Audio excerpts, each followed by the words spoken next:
I remember when you came out at the beginning of the Biden administration and you said, my God, inflation is going to be a very serious worry. And I mean, not only did the journalists pile on you, but like the White House piled on you. And now here we are, and we have the highest levels of inflation in 30 years. So what did you see that they did not? Why did they all get it so wrong? I don't really know. I applied what I thought was basic economic analysis. I looked at what the prospective GDP gap was. It was about 2%. I looked at what the fiscal stimulus was, about 15% of GDP. I compared them, assuming even a modest multiplier, and that told me there was going to be a substantial overheat.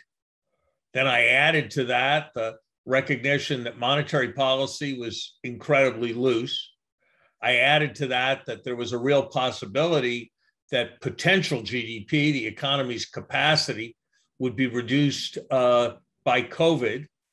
And I added to that there was a big overhang of savings from all the money that people couldn't spend during the first year of the pandemic.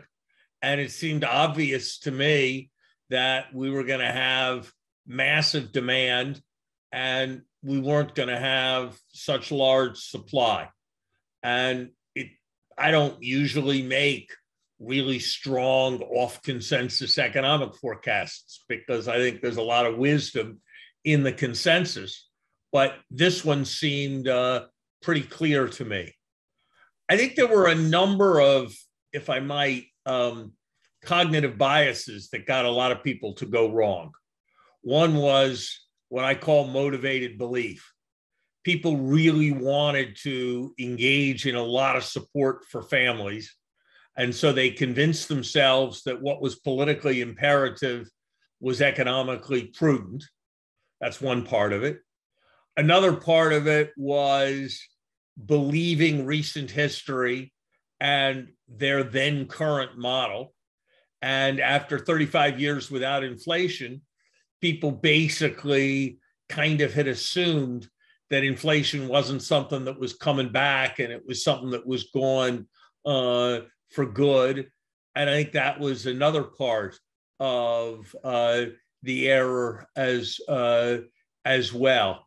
And I think it may have just been some difficulty in engaging in risks. And if you look at the magnitude of the initial stimulus, Ian, yep, there was no one who did an economic analysis that said that it was the right size.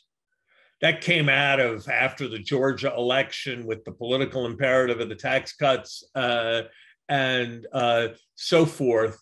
It was kind of a politically derived number, and it was the mathematics of the vote count rather than the mathematics of the economy that drove the choices that were made. And that has turned out to have led to something that I think was, in retrospect, a pretty clear economic error, one that was compounded by the actions of the Fed. The 1.9 trillion you're talking about at the beginning of the Biden administration. On top of the 900 billion. People forget that. There was 900 billion passed in December, and then there was another 1.9 trillion. So I didn't do anything really very hard. I looked and I said, relative to trend, how low were payrolls? And the answer was 20 to $30 billion a month. And then I looked at 2.8 trillion and I calculated that was about $240 billion a month.